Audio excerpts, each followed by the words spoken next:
Alright, we're back into it, and I'm playing the Infect deck here. Actually, I should say that we played a series of 5 matches, but I ran out of, space on my hard drive, so I lost the last 2 matches. He's gonna go ahead and play the so-called Pirates deck, which is more like a Merfolk deck, as I point out there. And, yeah, it is pretty nutty, Pirates. Anyways, I swing in because I know Cozy the Trickster is going to get pretty big fast if I don't do that. And I drop another 1/1, which is pretty cool because then it can trade with 2 toughness creatures, and it can there's many things that they could do. So if he has a way of removing it, I'll be able to kill off another 1/1. He's gonna go ahead and drop what's it called, the Root Water Thief, which is a bit of a nasty creature. So I really want to get rid of that because he can take out the threats of in my library and or in my deck, and I don't really feel like that's something I want to deal with. So swing in.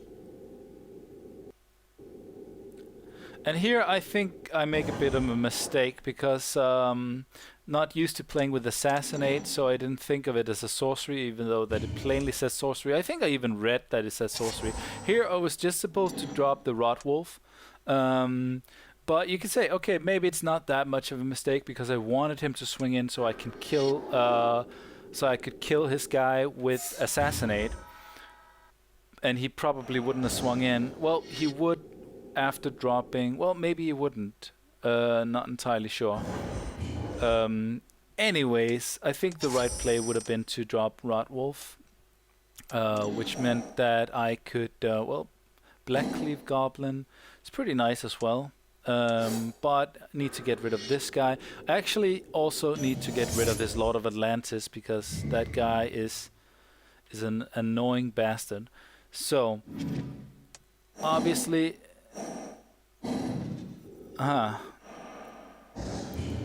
He had tricks for me. He had tricks for me. Okay. The game apparently wouldn't let him pause.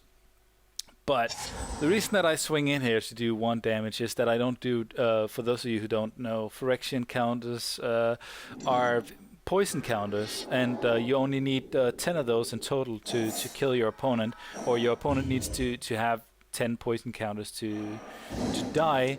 And if you, and he's of course gonna go ahead and drop another merfolk creature that is gonna buff his side, so they buff each other.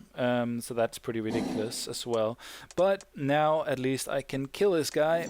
I could also stay behind to block, but apparently I don't feel like doing that. Apparently I just feel like getting in for poison counters like a boss. Yeah, there. Yep, he unsummons. So he did have tricks, and he wasn't able to save this other guy, but I think he can't be unhappy about the fact that he got to save his Lord of Atlantis instead. Lord of Atlantis is, by the way, a card that I used to play with back when I played Paper Magic. It's a pretty decent card there. So yeah, the thing is that the merfolk that he's just swung in with has the ability to make another guy, either a merfolk or just another creature, unblockable. And see, I don't think I should swing in here. I think I'm waiting to, like, I think my hand is pretty stacked for sure. And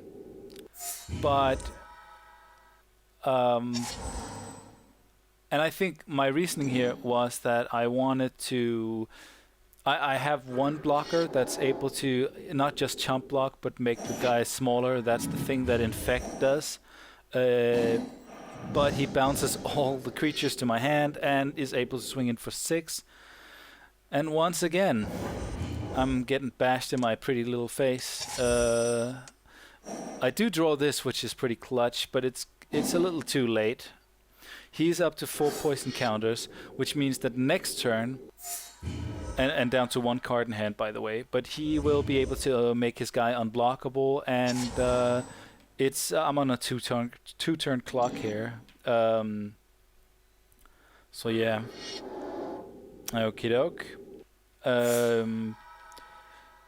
Cool thing is that well, if I had another turn, I would be able to do a lot of damage here, but I don't, so I don't have another turn. So basically, I'm pretty screwed. But you'll see this turn, I do get 4 poison counters, and I draw, what is that? It's a 2/3 with infect. Okay, nothing too impressive. I get to drop this guy, and I get to drop another guy, but I get to swing in with these two. Obviously, he is going to take the trade with this guy, and it was just a desperate swing.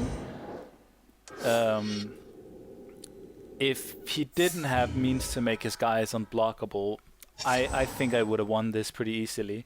I wouldn't have swung in with the 4/4. I would just have produced token and swung in with the tokens, and that would have been the game very soon. But the Merfolk deck is, like I'm writing, ridiculously annoying and pretty overpowered.